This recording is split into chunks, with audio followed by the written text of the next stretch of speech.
Teach me to play someone above myself. So I guess I'll go into to my life story. Um, so I grew up basically with my grandparents and my mom. My dad essentially was a drug addict for the vast majority of my life, unfortunately. Spent a lot of time in and out of jail. Um, I still have very vivid memories of when I was little. Like, I'm talking a baby, like around 2, 3 years old. I still remember some of the stuff that happened, which is crazy to think about. But he was a big reason for the path that I ended up taking in my life.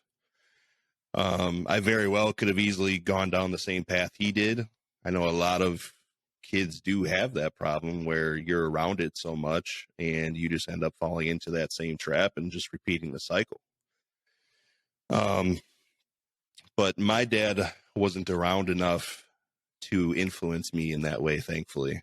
Like I said, the vast majority of my childhood, he was in prison.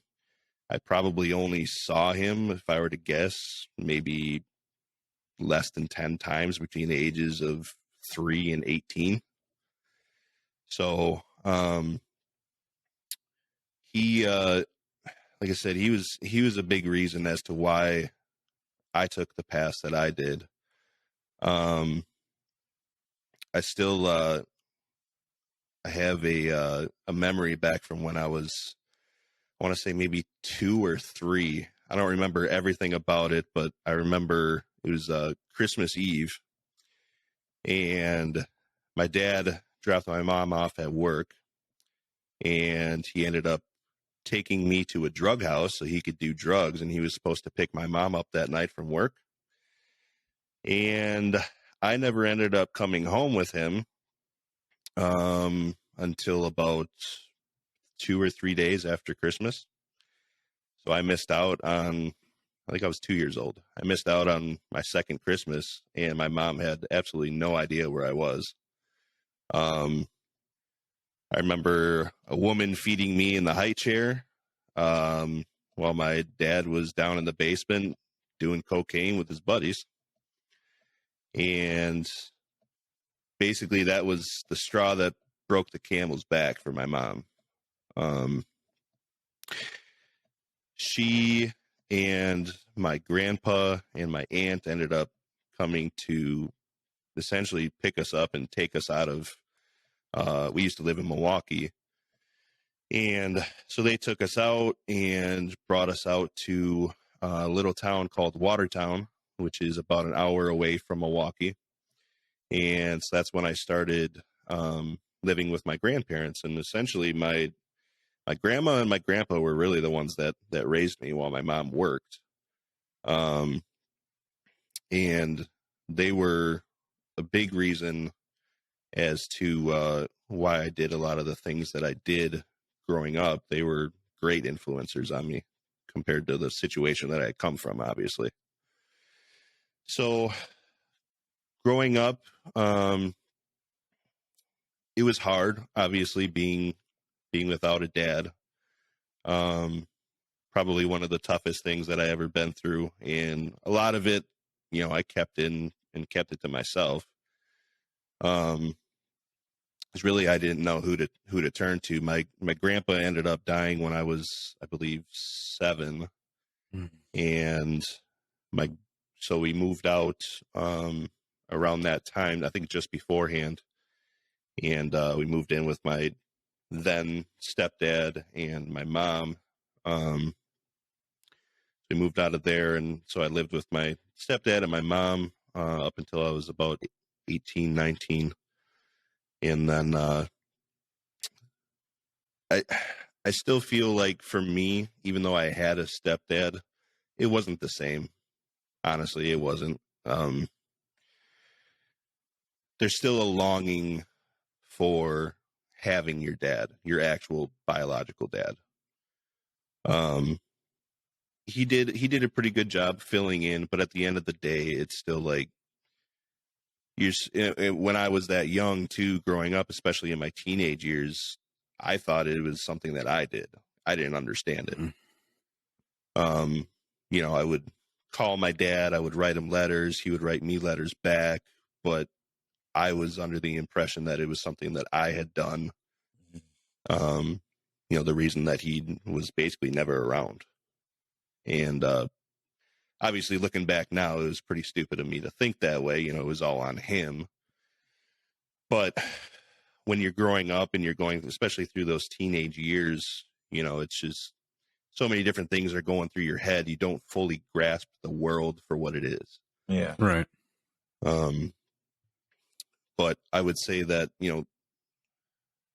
looking through the lens of the path that my dad took really helped me to essentially avoid the road that he took. I'll tell you a funny story. My dad actually, like I was saying before, he was also a baseball player. And so he started, he was a pitcher. He started as a freshman in high school on the varsity team. I think he still holds records to this day at his high school for pitching. And so that's kind of when he started getting caught into the drugs, because he was a young kid and he was hanging around these juniors and seniors.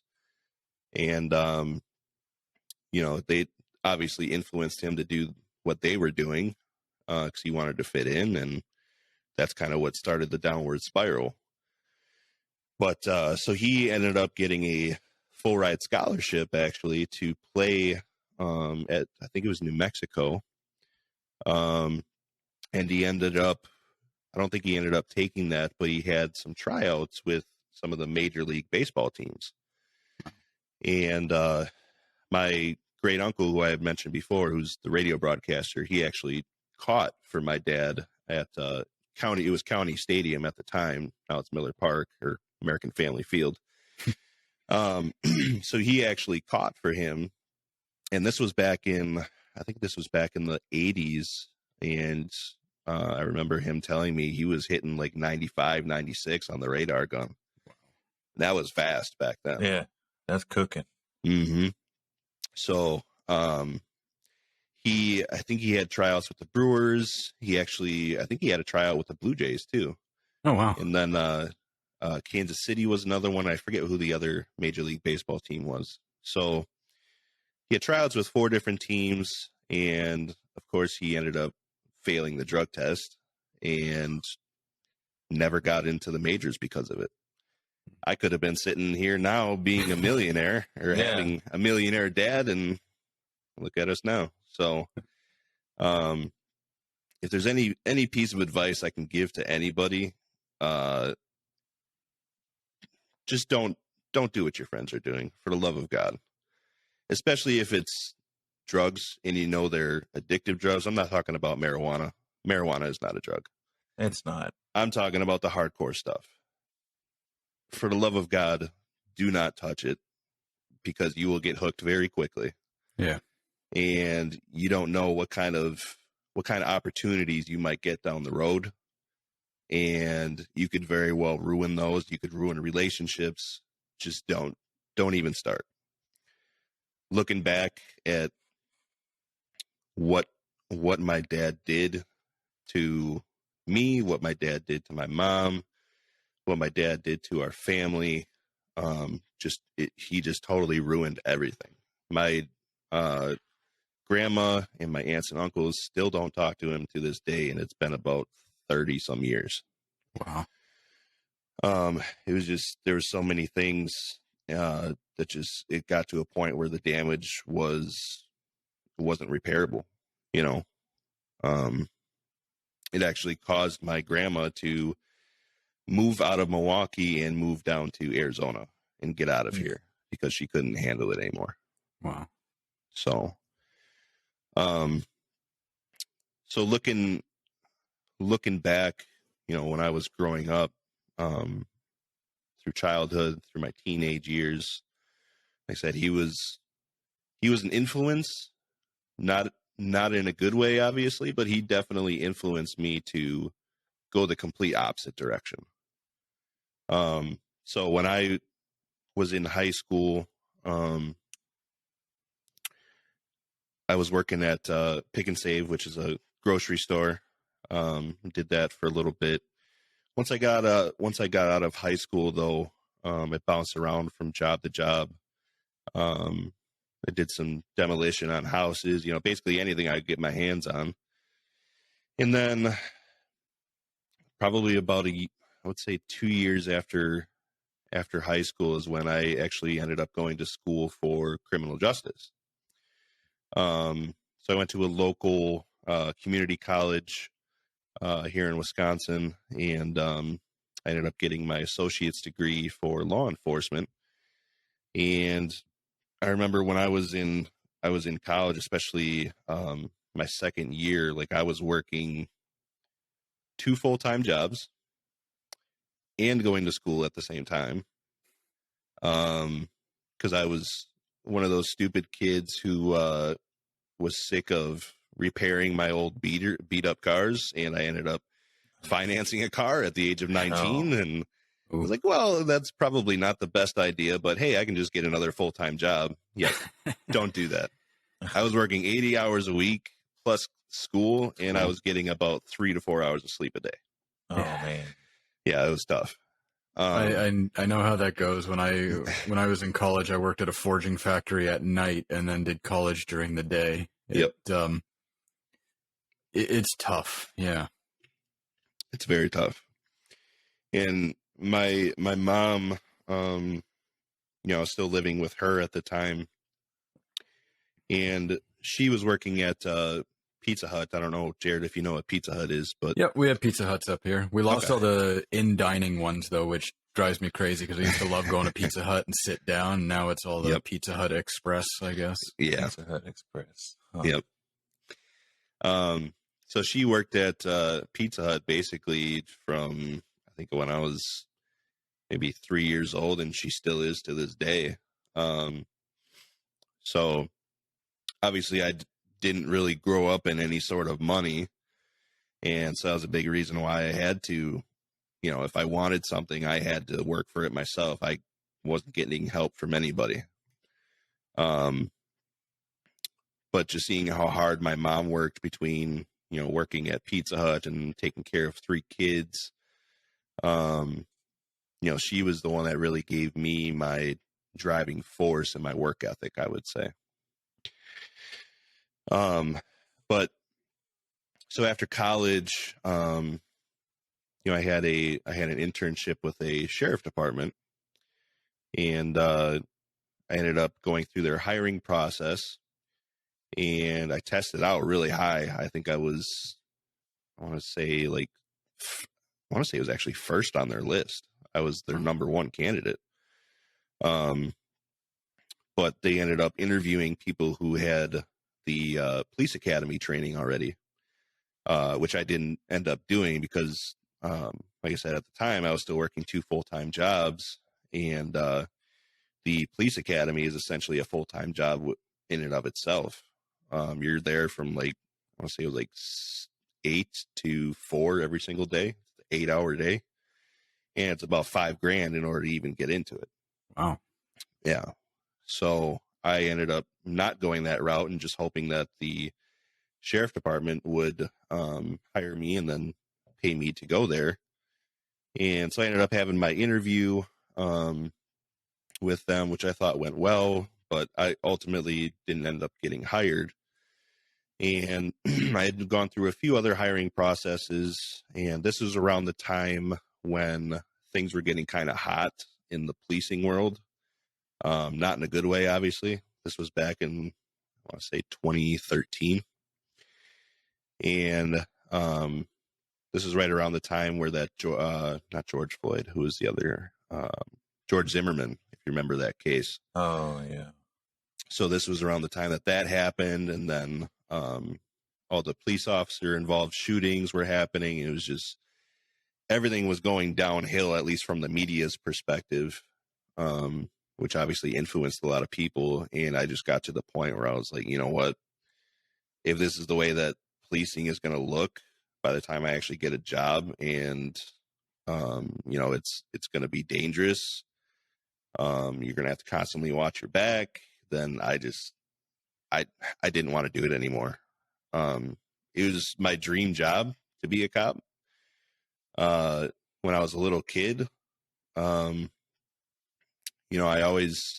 had seen police officers take my dad away in handcuffs, and I thought, obviously not knowing what that actually was, I thought it was really cool. And so growing up, that's what I always wanted to do. But then by the time I, finally had the opportunity to, it was just like, I just didn't have that passion for it anymore with everything that was going on in the world. So I basically just threw in the towel on it. What are your thoughts on it now with the way policing looks? Are you happy you threw in the towel, or is it still a regret? I somewhat regret it. I really wish that I would have gone through with it, even if, just to try it, Yeah. I have a few of my buddies from high school who were in college with me for law enforcement as well. One of them is a police officer, actually in my hometown. And I know he enjoys his job. And, but I think that still, you still hear about stuff in the news, and I feel like everything is still really volatile, even back from, what was that, almost 10 years ago now. I don't think anything has really changed. I think there's still a lot of public opinion on policing that there's a lot of damage that has been done that I don't think is repairable. It seemed to get even worse with the George Floyd stuff too. Yes. Like not even Definitely staying on the same level. It's Yep. Yeah. like, I mean, in 2013, you didn't hear chants of defund the police. Oh yeah. Yeah. That was a big thing a few years ago, defunding the police. Yeah. Yeah, I mean, there's still an inkling that, hey, try and go get a job again, but I just can't see myself doing it now that I have kids. Back then I didn't have my kids, Now I have a job where I don't have to worry about not coming home at the end of the day. So I think that's my biggest thing is I do have a regret of not trying it, but looking at it now, I don't think I would want to do it, just knowing that there's actually a Milwaukee police officer who was shot and killed last week. I think he was checking on somebody actually in their house, and they ended up shooting and killing him. Oh, wow. It's the second one in the last 5 years, I think, which doesn't seem like a lot, but police officers are getting shot and killed every single day. And I don't think that I could see myself doing that and having that worry now that I have kids. Yeah. So once I kind of threw in the towel on that, back in my early 20s, I did a lot of bouncing around from job to job. And a lot of it stemmed from living in a small town. My hometown was only about 30,000 people, so it wasn't very much. And the vast majority of jobs that were in the town were all manufacturing type jobs. And I didn't have any kind of interest in that. Actually, while I was in college, I was working loss prevention for Walmart, basically what they call a secret shopper. Yeah. That was hands down the most fun job I've ever had. I'm not gonna lie. Did you have like a badge and everything too, or? I didn't have a badge. We actually had to show up in plain clothes and act like you're a shopper. Looking back at it, I did it for about, I want to say maybe a year and a half, 2 years. But I busted a lot of people, and some of them were some sad stories, moms and their kids, trying to steal food and stuff like that. Like those ones I didn't like busting them. But there were a few fun ones where there's actually one that I still replay in my head to this day, where this guy, he came in, and I was sitting in my office, which is right by the front doors. And I was watching the cameras, And after a while of doing this, you kind of get an inkling for people who look like they're up to no good. And sure enough, as soon as I saw this guy walk in, he was still wearing his sunglasses and he had a hoodie on and he was walking very fast. And he was looking all over the place when he walked in. I was like, yeah, this guy isn't up to any good. So I followed him through the store and he ended up going back towards the luggage section. And I was sitting in the kids section, so I had a direct eye on this guy. So he takes a duffel bag and puts it in his cart and then unzips it and proceeds to go over to the electronics department. So I was like, yeah, I'm going to get on the phone with the cops right now. So I called up my my local police department, got on the phone with one of the dispatchers and told him to send a squad or two over. So I was watching this guy from the automotive section, and the only electronics worker that was back there, he was distracted by this customer who was asking him a bunch of questions. And so this guy had the green light. He kept peeking over to see what the worker was doing. And what he did was he took damn near every Blu-ray off the shelf and just started stuffing that duffel bag full. Wow. And this went on for about 10 minutes until I think almost the entire shelf was bare and in his duffel bag. So this guy, I followed him as he started to go towards the front entryway, and he was doing a lot of zigzagging, trying to see where all the workers were, all the managers, front end people. And I had the police department waiting outside. So this guy finally makes a dash for the front door. Nobody greeter wasn't there, so he had the green light. So he's walking towards me. I stepped in front of him as he made it past the front door, and I was like, you need to come with me. He pushed the cart into me and started running, and I may have put my foot out in front of him and tripped him, and he went through the doors.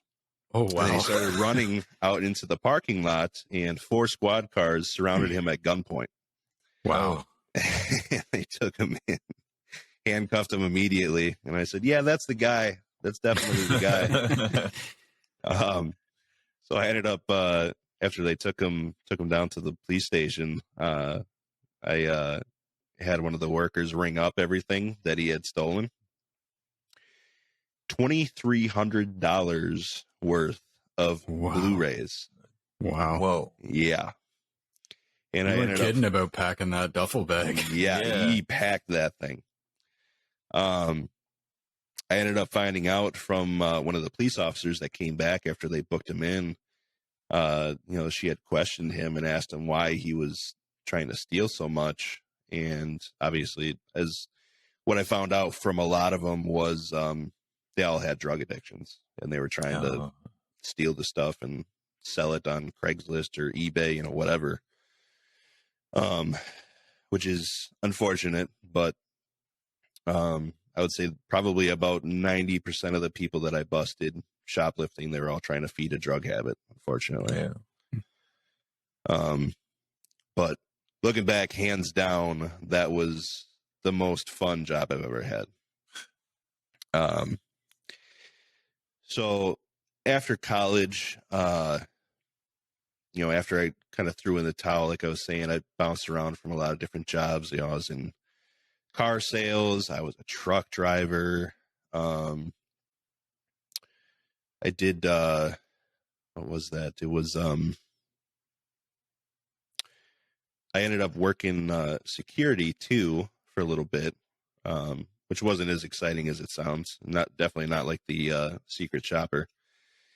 But eventually it got to a point where I was, I think, 22 at the time, maybe 23.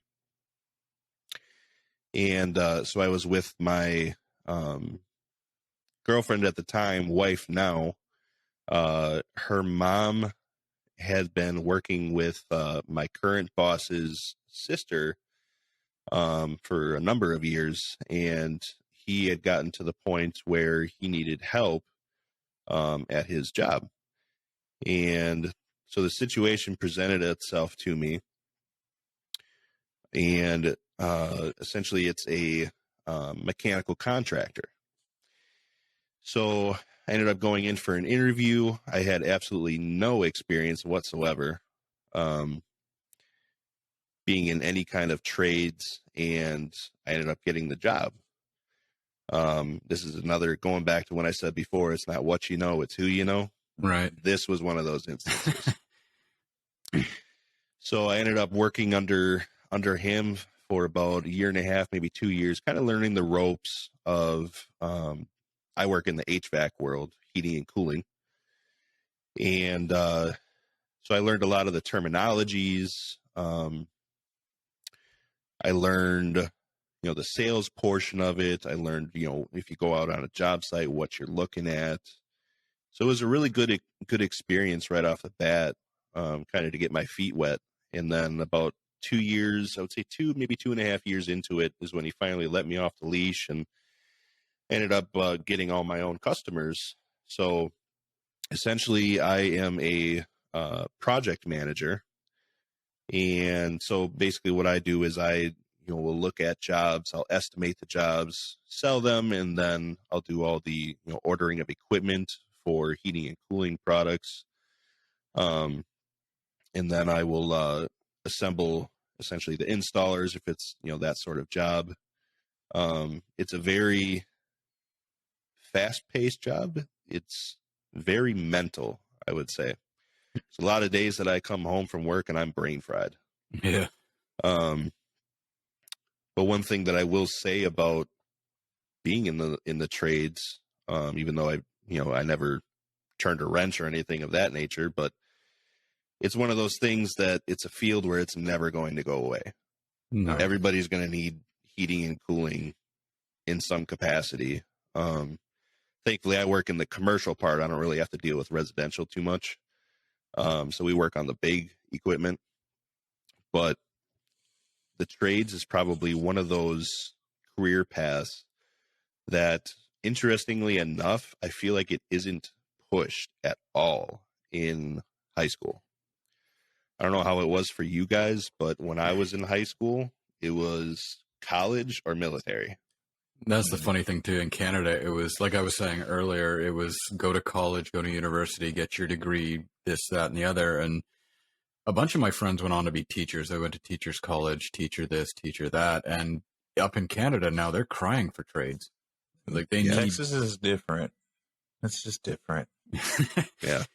Like military and trades, they push a lot of it. We had what is it? Vocation, like a whole vocation building.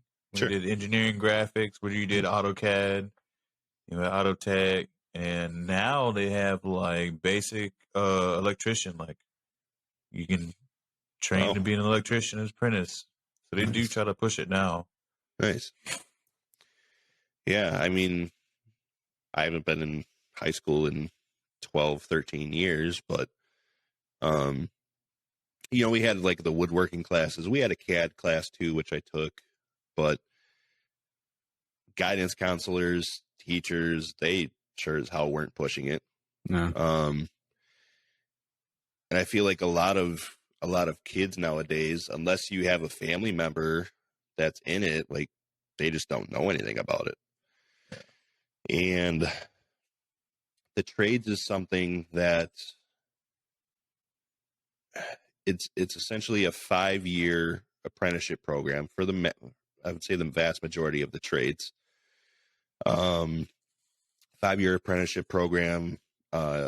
Your company that you get into will pay you to go, and they also pay for your schooling, your apprenticeship program.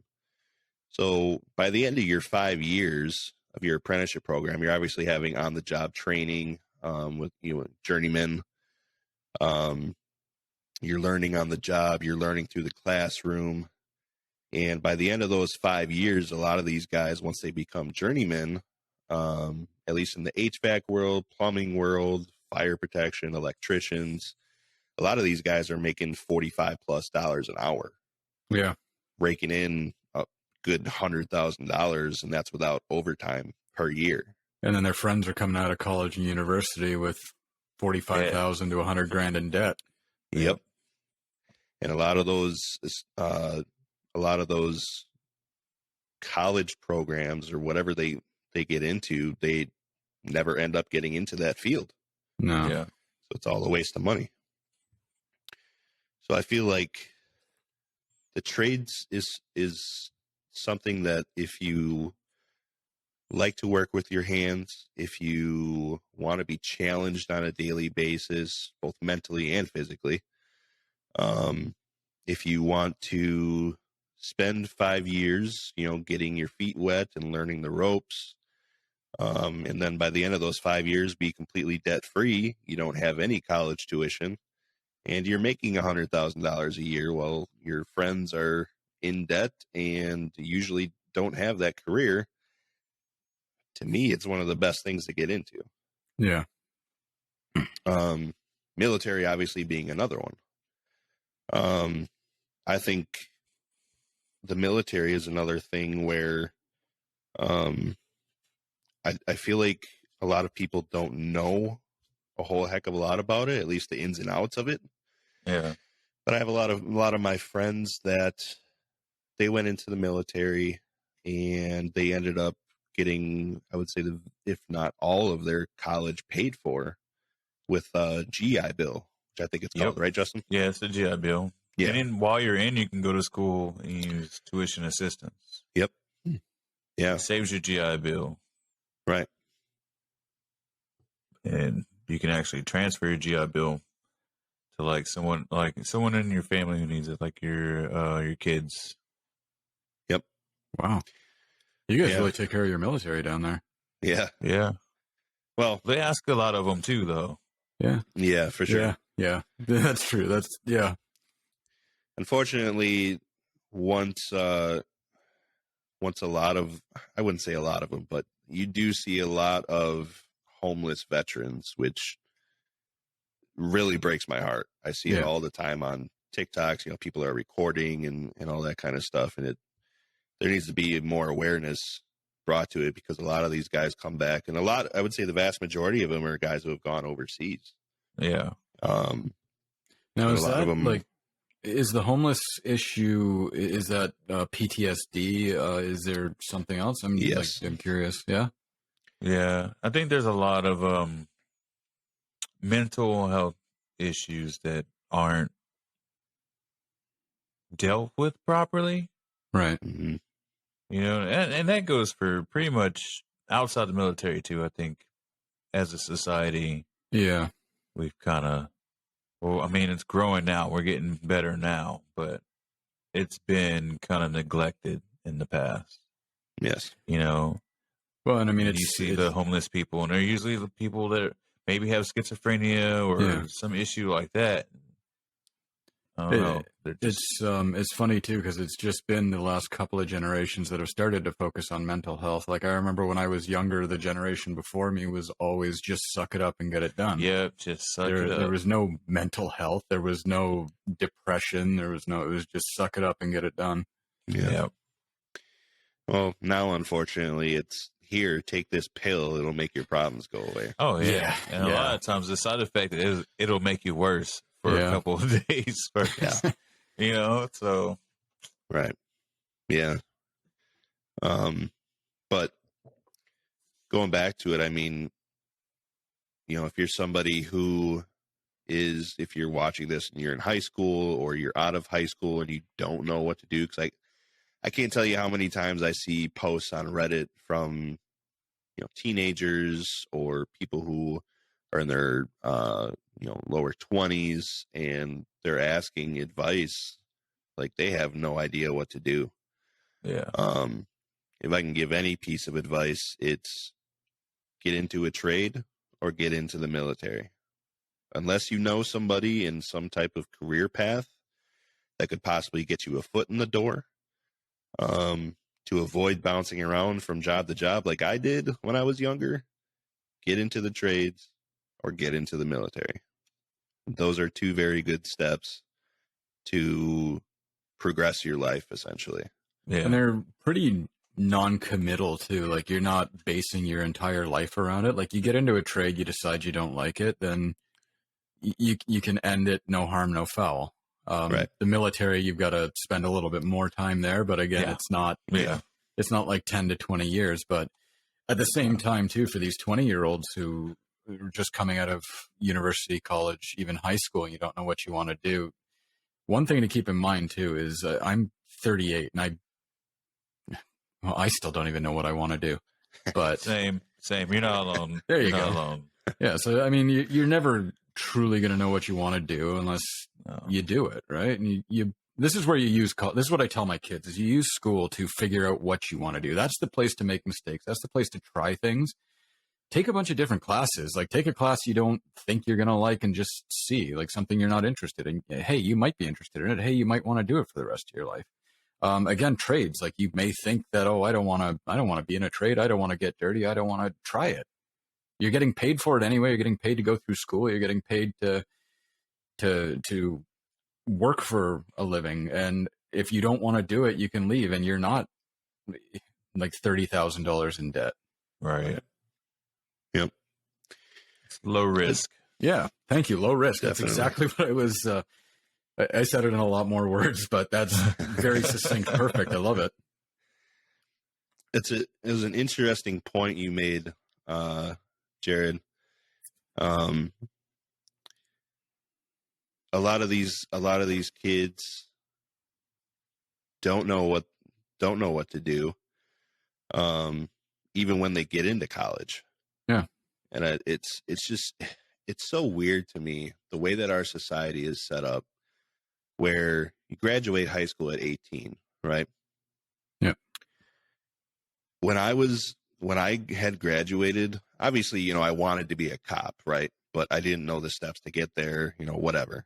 Yeah. It's just so weird to me that you expect kids to go to college and they don't know what the hell they're doing. They don't know what they want to do. You're an 18-year-old kid fresh out of high school. Whatever decision you make is going to affect the rest of your life. Like, Well, it's funny. Like in Canada, it's even before that. In Canada, we have to have prerequisites, and you've got to know if you want to go to college or university. College is a lot more practical. University is more theoretical. But you've got in grade 10 or 11, when you start choosing courses, you've got to know what you want to do and what prerequisites those college or university courses need, so that you can start going down that pathway. And that's a lot to ask of grade 9, grade 10, grade 11. Yeah.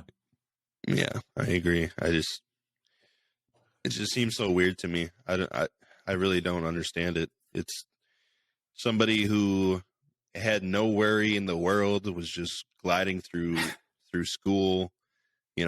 Vast majority of them didn't have any kind of worry whatsoever. Yeah. And now you throw them out to the wolves, the wolves being the world, and expect them to know what they want to do for the rest of their life. It's just, it doesn't make any sense to me.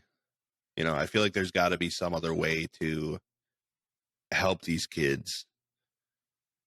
And I would say a lot of them just get stuck in a rut and bounce around from job to job, when they're in their late teens, early 20s.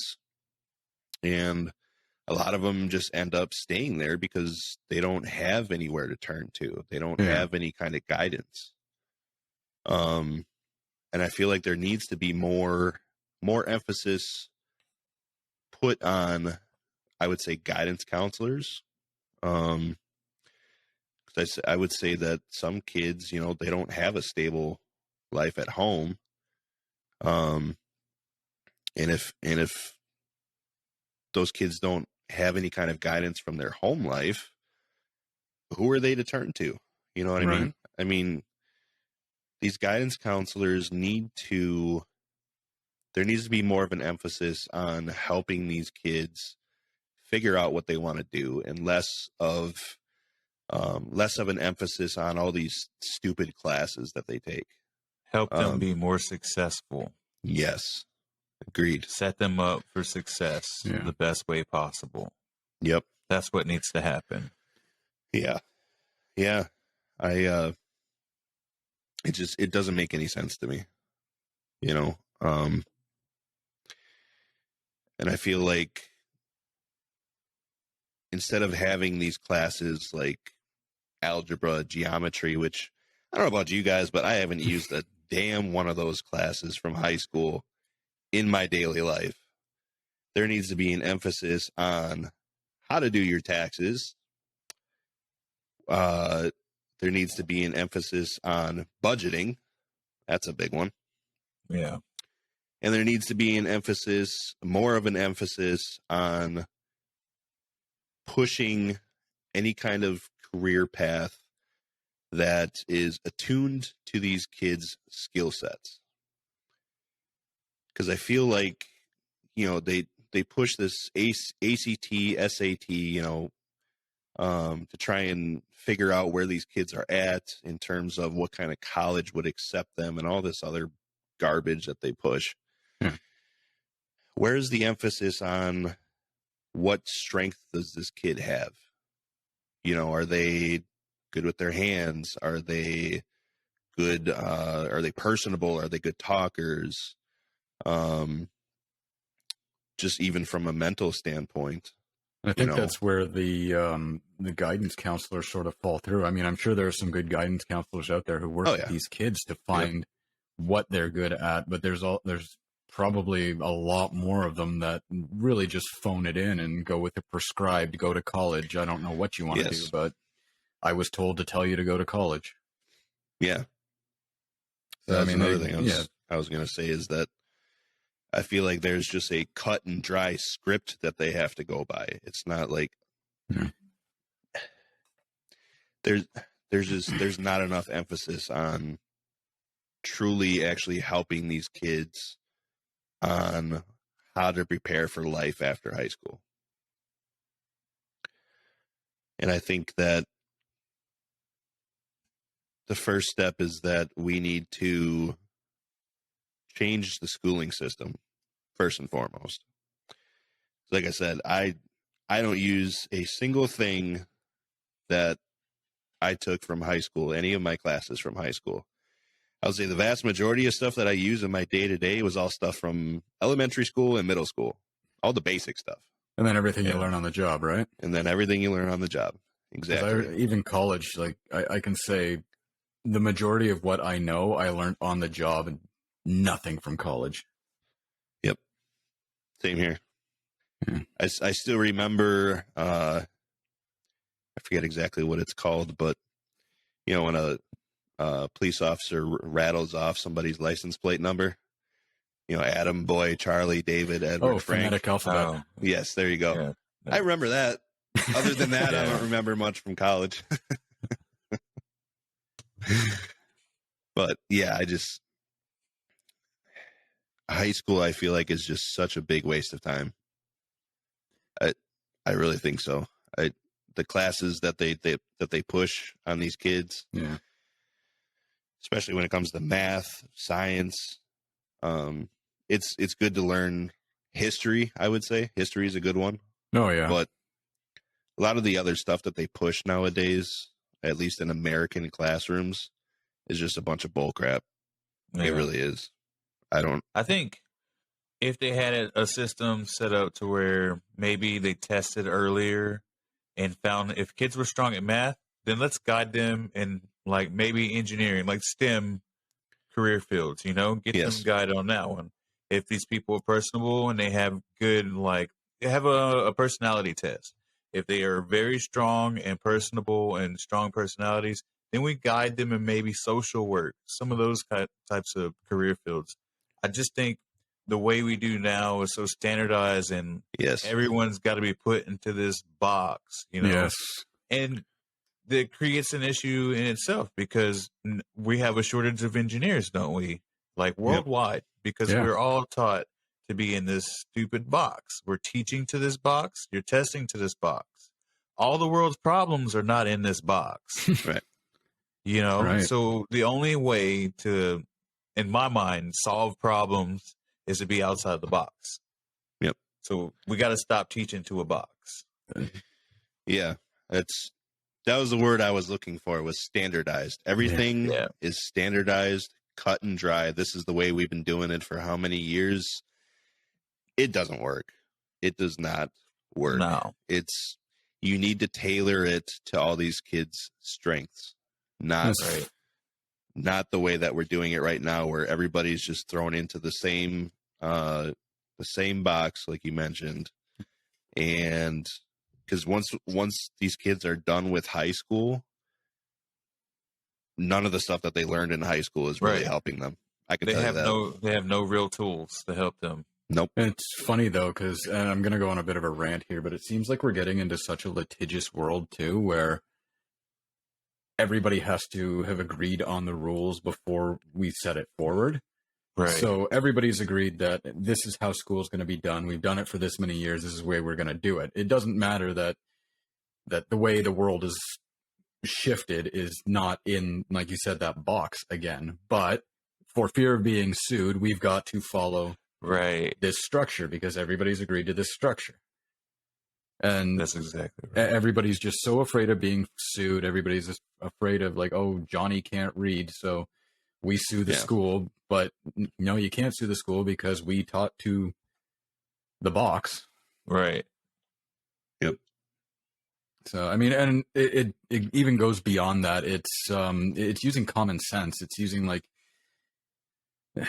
everybody's trying to teach to the box, but most of the time your problems are outside of the box, and you can't deviate from the box again for fear of being sued. Yeah. And I mean, everybody, I know everybody jokes about it being an American issue, but it happens in Canada too. When I took my kids to get them into kindergarten, 4 of the 5 schools I went to didn't have playground equipment on there. And I'm like, why don't they have playground equipment? Well, if little Timmy falls and cracks his tooth, we're going to get sued. We can get sued. Oh, my Yeah. God. Come on. You're not going to let kids play. You're not going to let They kids don't be want- kids. They don't want the liability. Exactly. But they've got that prescribed set of rules, and if we follow these rules, we'll be safe. This world has gone Sue happy, hasn't it? It has. It has.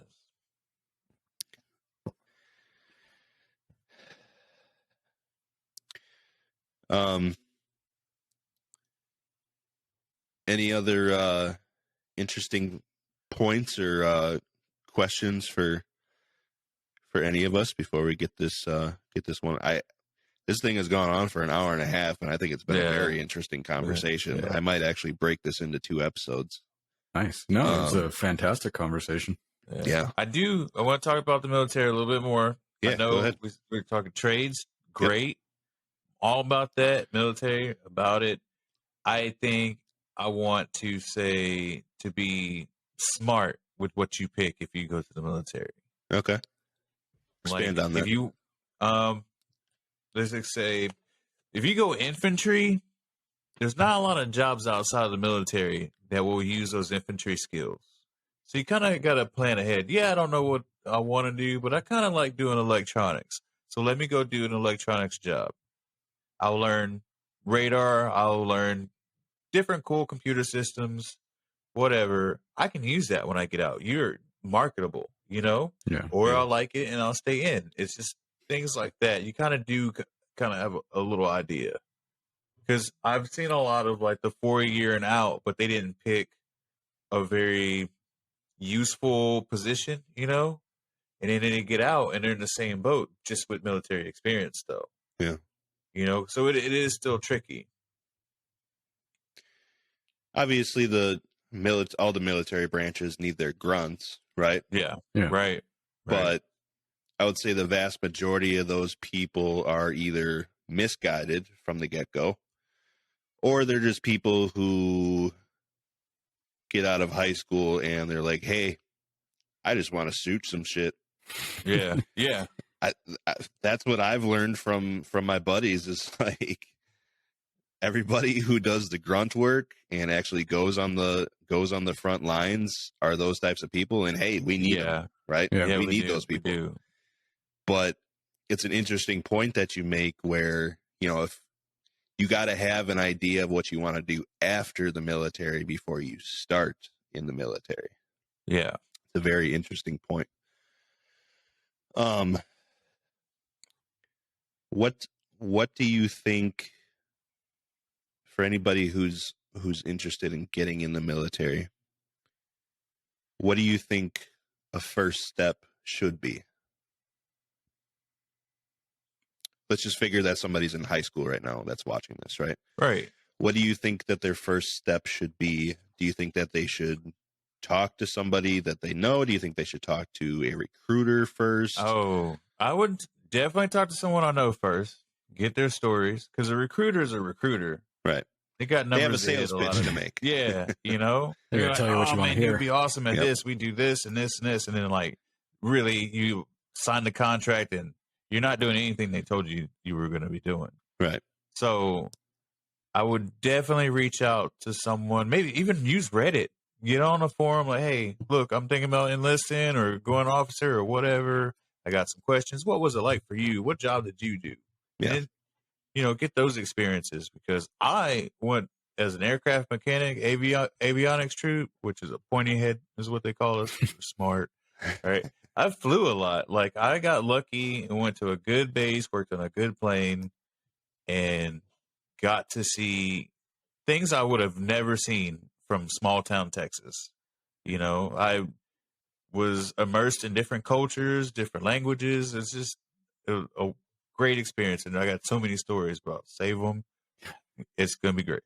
But I mean, it's a good thing to do, I think. Definitely. And even if it's not for the glory, which I'm assuming that there is some glory involved to it, Yeah, right? Everybody yeah. in America at Everybody least has respects to the have hell out of the military. Right. Yeah. Even if you're not doing it for that reason, which I would hope that's not the only reason. But to bounce off of that, you know, really think about what you want to do after. Because if you have an idea of what you want to do after, that'll kind of help you figure out what branch you want to go into, right? Figure Yeah. out which branch you want to go into, and then specifically what you'd like to do within that branch. Yep. Yeah, that's a really good point. Hmm.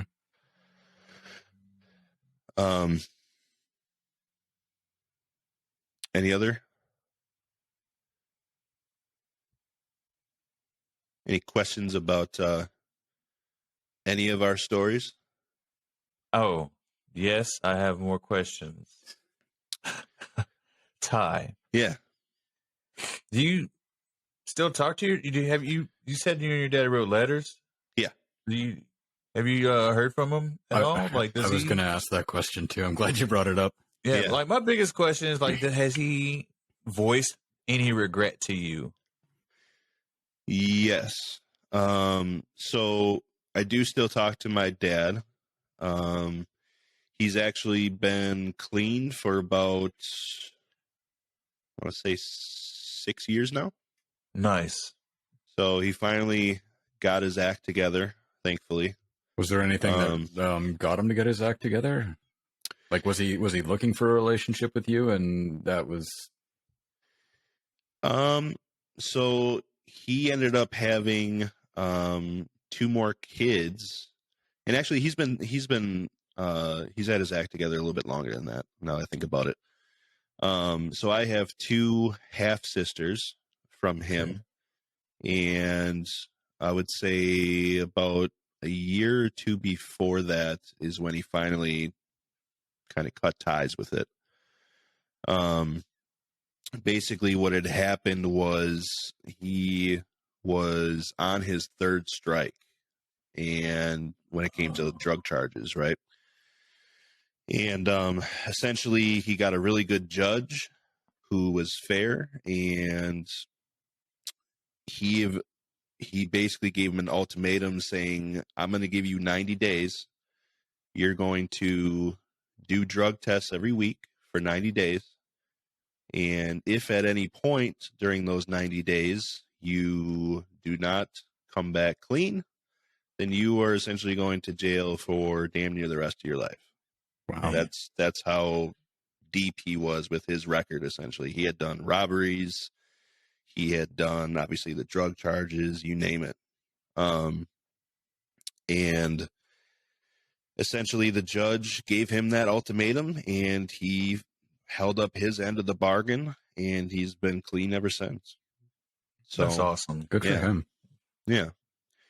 So yeah, we did rekindle our relationship, and we are talking, and obviously now he's got grandkids, so along with his own 2 little girls, so that was kind of his last straw, realizing that, hey, if I don't get myself back into the real world and start behaving like an adult, then I'm going to lose the rest of my life. Yeah. And so that was basically his final straw with it, and he's been clean ever since. Good. It's a good story. It shows there's a path back. Yeah. Absolutely. Yep. Yeah, like I was saying earlier, unfortunately, he doesn't have the relationship with my aunts and uncles, or his mom, my grandma. It's just, there was just too much that happened in the past that I won't dive into, but they just didn't want to rekindle that relationship and risk anything anymore. But at least he hasn't let that bother him to the point where he has nothing to live for, Right. because there were he did tell me there was a couple of times where he tried to kill himself in jail. He just felt like he didn't have anything to live for anymore, and didn't end up going through with it, obviously, thankfully, and ended up shaping himself up, and he was doing pretty well for himself now. Good. Yeah.